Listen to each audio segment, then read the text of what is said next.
Hello and welcome to the channel. आज हम इस वीडियो में एक नए टॉपिक पे चर्चा करेंगे जो कि बहुत ही महत्वपूर्ण है और एक ऐसा टॉपिक जो हमें ज़रूर से जानना चाहिए। तो आज के हमारे टॉपिक का विषय है फाइनेंशियल इंक्लूजन। फाइनेंशियल इंक्लूजन जो होता है एक ऐसी चीज़ है, एक ऐसा प्रोविज़न है जिसमें हम ये कंफर्म करते हैं, ये एश्योर करते हैं कि कैसे हम सभी तक एक फाइनेंस की अवेयरनेस को पहुंचाएं। अगर हम फाइनेंस की अवेयरनेस की बात ना करें तो इसमें हम ये देखते हैं कि इर्रिस्पेक्ट ऑफ कौन से इनकम लेवल पे हैं वो, कौन से सोशल स्टेटस पे हैं वो, या फिर कौन से जियोग्राफिकल लोकेशन पे हैं वो, उन तक हमारी जो मूल धारा है, मूल चीज़ें हैं, जो फाइनेंशियल चीज़ें सेंट्रल गवर्नमेंट से या फिर केंद्र सरकार, अगर हम भारत की बात करें तो हमारा जो प्रमुख बिंदु होता है वो होता है प्रधानमंत्री या फिर राष्ट्रपति। तो इससे अगर कोई चीज़ भेजी जा रही है लोगों के विकास के लिए, लोगों के कल्याण के लिए, तो वो उन तक पहुँचे, इसको इंश्योर करता है फाइनेंशियल इंक्लूजन। अगर हम आसान शब्दों में बात करें तो इस चीज़ को अश्योर करने के लिए ये बनाया गया है। अब जैसे अगर हम एग्जाम्पल की बात करें तो फाइनेंशियल इंक्लूजन का सबसे आसान एग्जाम्पल है, सबसे सरल एग्जाम्पल है प्रधानमंत्री जन कल्याण योजना या फिर प्रधानमंत्री मुद्रा योजना। ये सब जिसमें किसी में बैंक खाते को खुलवाया गया कि गरीब से गरीब इंसान भी जो बहुत ही गांव में रहता है, जहाँ पे बुनियादी सुविधाएं नहीं हैं, वो लोग का एक वहाँ के लोगों का भी बैंक अकाउंट हो, जिसमें अगर प्रधानमंत्री या फिर कोई भी ऐसी सरकार, अगर उप मुख्यमंत्री हैं, कोई भी ऐसी सुविधाएं देना चाहते हैं तो उस व्यक्ति तक भी वो सुविधाएं पहुँचें। ये तभी पहुँच पाएंगी जब वो मूल धारा से कनेक्ट होगी। तो उसको इंश्योर करता है फाइनेंशियल इंक्लूजन। फाइनेंशियल इंक्लूजन के 3 फैक्टर हैं। अगर वो चीज़ें, फाइनेंशियल इंक्लूजन नहीं होगा तो 3 चीज़ें प्रभावित हो सकती हैं। सबसे पहला है पॉवर्टी, गरीबी। अगर हम फाइनेंशियल इंक्लूजन की बात करें तो सबसे ज़्यादा प्रभावित करता है गरीबी।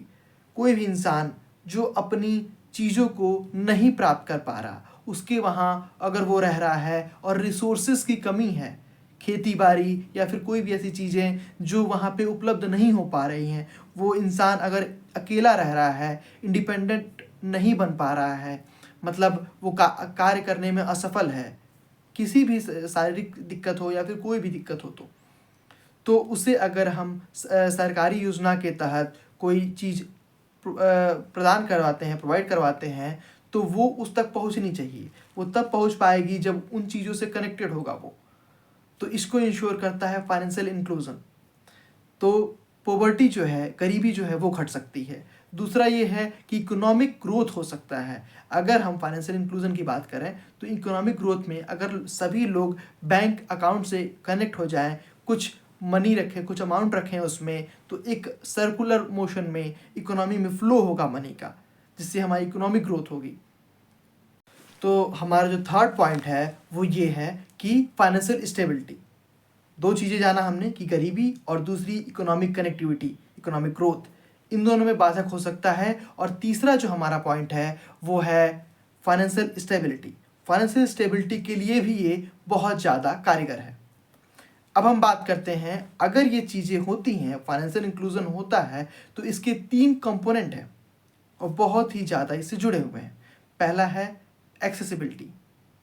एक्सेसिबिलिटी मतलब कि जैसे अगर हम बात करें अपने व्यवहारिक जीवन में, तो जियो का नेटवर्क आया तो वो इंश्योर होना चाहिए कि वो सभी तक पहुँचे, कि उसकी जो प्रारंभिक में जो एक ऑफ़र लाया गया था, एक सुविधा लाई गई थी कि 6 महीने तक जियो की जो रिचार्ज प्लान है वो फ्री है।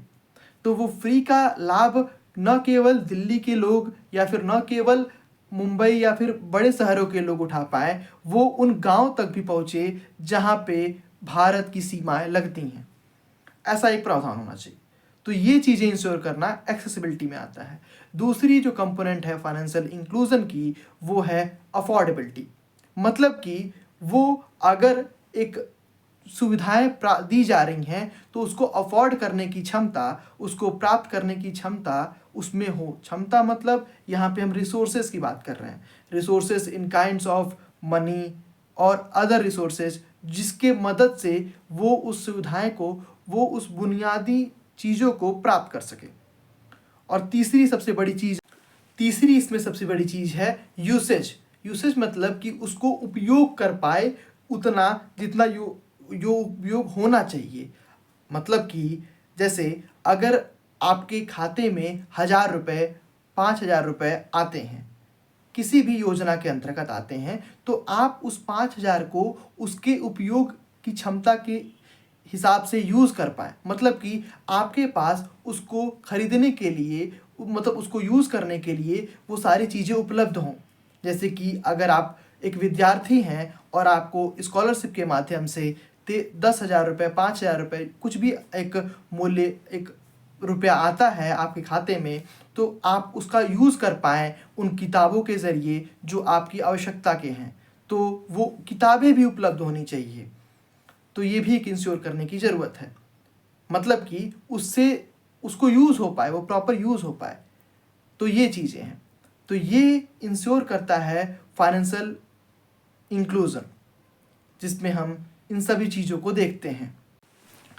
अब हम बात करते हैं कि इसके इनिशिएटिव की। इनिशिएटिव अगर हम फाइनेंशियल इंक्लूज़न की बात करें तो हमने स्टार्टिंग में ही बताया कि प्रधानमंत्री जन धन योजना, इसके अंतर्गत हर एक छोटे से छोटे गांव में भी ये एक योजना लाई गई कि उनका बैंक खाता खुले जीरो बैलेंस पे, बिना किसी चार्जेस के, ताकि वो व्यक्ति भी जो भी सुविधाएं प्रधानमंत्री के द्वारा, मुख्यमंत्री के द्वारा या फिर अन्य किसी नेता के द्वारा, अन्य किसी संस्था के द्वारा अगर दिया जा रहा है तो उनका वो लाभ उठा सके। तो इसके लिए प्रधानमंत्री जन कल्याण योजना का शुभारंभ किया गया। अगर इसके अलावा बात करें तो आधार योजना, या फिर अगर हम इसके अलावा बात करें तो डिजिटल इंडिया, जिसमें ये लाया गया कि लोग डिजिटली कनेक्ट हो पाएँ, ई रिसोर्सेज, ई लाइब्रेरी और तमाम ऐसी चीज़ें जिससे लोग अवगत नहीं थे उनको अवगत कराया जाए डिजिटल के माध्यम से। दूसरी चीज़ आधार योजना, मतलब कि एक अलग ही मोटिव था, लेकिन फिर भी आधार का एक ये जो हम लोग समझें ये मोटिव है कि जैसे सभी लोग एक अपनी आइडेंटिटी को कंफर्म करा सकें, जिससे अगर कोई भी सुविधा किसी को प्रदान करनी हो तो तो सरकार, केंद्र सरकार उस तक पहुंचा सके, उस तक कनेक्ट हो सके। तो ये एक मुद्दा था। Apart from government institute, private ने भी इसमें बढ़ चढ़ कर हिस्सा लिया। प्राइवेट बैंकिंग की अगर हम बात करें तो प्राइवेट बैंकों द्वारा भी बहुत सारे कल्याणकारी योजनाएं, चीज़ें की गई जिससे फाइनेंशियल इंक्लूजन हो। जैसे कि मनी बैंकिंग, मोबाइल बैंकिंग जिसको कहते हैं। मोबाइल बैंकिंग में क्या होता है कि हम एक मोबाइल के एप्लीकेशन से बहुत सारी चीज़ों को कर सकते हैं जो पहले बैंक में लाइन लगा के करनी पड़ती थी। वो अब केवल आप अपने घर बैठे हुए ही मोबाइल के माध्यम से बस एक इंश्योर करना है कि आपके मोबाइल में एक मोबाइल की नेटवर्क कनेक्टिविटी हो, नेट चल रहा हो, आप उस सारी सुविधाओं का लाभ उठा सकेंगे जो आपको एक लंबे लाइन में खड़े होकर करना पड़ता था। जहाँ जहाँ पे बैंक नहीं थी, जिन गाँव में, तो लोग शहर में जाते थे, लाइन में लगते थे, एक समय बिताते थे अपने ज़रूरी काम से समय निकाल के। तो एक बड़ा टिपिकल हो जाता था, लोग अवॉइड करते थे इन चीज़ों का।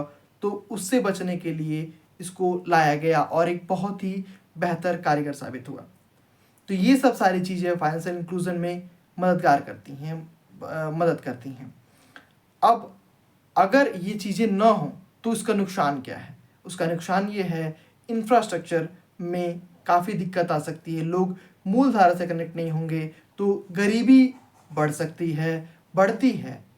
लोग चीज़ों को प्राप्त नहीं कर पाते। जो लोग अनस्किल्ड हैं, उतनी ज़्यादा क्षमता नहीं है और किसी प्रकार की कोई दिक्कत है जिससे वो खुद आय का स्रोत जनरेट नहीं कर पा रहे हैं, कमा नहीं पा रहे हैं, तो सरकार उन तक मदद नहीं पहुंचा पाती है।